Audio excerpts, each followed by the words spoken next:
warahmatullahi wabarakatuh. Salam sejahtera bagi kita semua. Selamat sore teman-teman. Perkenalkan, nama saya Fiddina Aulia Putri dari kelas 557 dalam program menyelesaikan tugas 3 mata kuliah Public Speaking.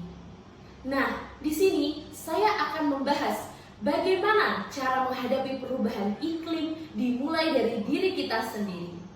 Teman-teman, perubahan iklim bukanlah hanya sekedar isu lingkungan, akan tetapi isu sosial, isu ekonomi, dan isu kemanusiaan. Sebelum kita lanjut membahas tentang infografis pada gambar kali ini, saya akan sedikit memberitahu apa makna dari era pra-industri, yaitu masa revolusi di mana tenaga-tenaga industri tidak menggunakan mesin-mesin yang canggih seperti saat ini, yaitu menggunakan tenaga manusia dan juga tenaga hewan. Kita lanjut dengan pembahasan pada data kali ini.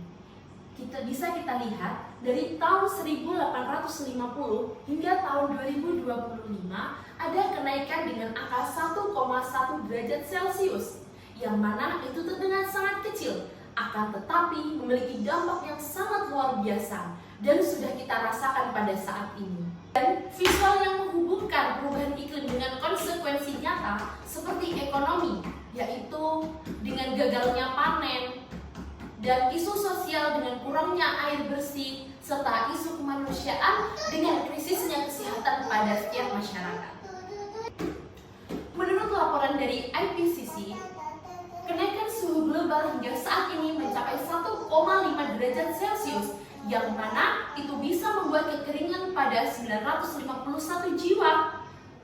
Dan jika kenaikan global akan terus bertambah, maka isu konflik sosial ekonomi akan semakin terpuruk pada krisis ini.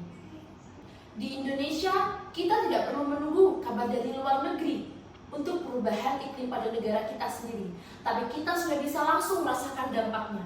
Seperti pada gambar ini, terjadi banjir, terjadi kekeringan yang sangat ekstrim, serta kebakaran diakibatkan perubahan iklim pada krisis ini.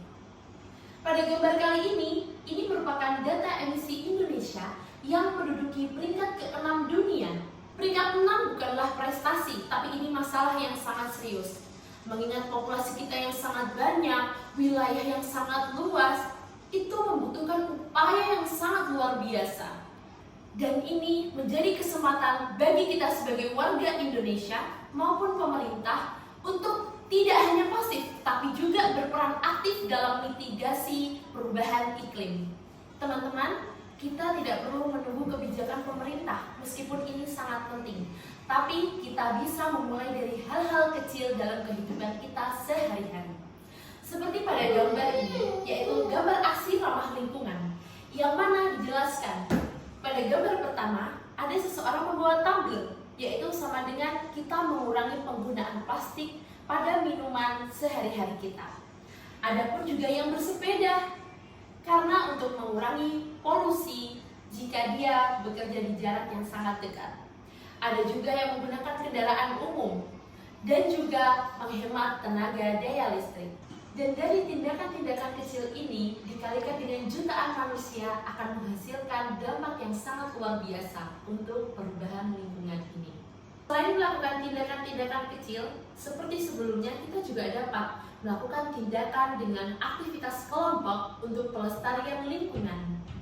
Seperti pada gambar ini, dengan bekerja sama bersatu demi kebersihan, maka akan menjadikan dampak yang sangat luar biasa, perubahan yang bagus untuk lingkungan hidup kita. Dan ini dinamakan dengan kekuatan kolektif, yang mana lebih kuat daripada kekuatan yang dilakukan oleh per individual, karena dampaknya akan sangat terasa bagi kita semua. Baik teman-teman, begitulah sedikitnya ulasan dari saya tentang bagaimana kita menghadapi perubahan iklim dimulai dari diri kita sendiri hingga kekuatan kolektif. Sebelum menutup, mari kita ambil tanggung jawab kita sebagai mahasiswa, sebagai bagian dari masyarakat, dan juga sebagian dari umat manusia untuk mengambil tanggung jawab kita sebagai pelestari lingkungan dan pelestari lebih baik lagi untuk anak cucu kita di masa yang akan datang. Terima kasih saya sampaikan. Apabila ada kekurangan, saya mohon maaf yang sebesar-besarnya. Wassalamualaikum warahmatullahi wabarakatuh.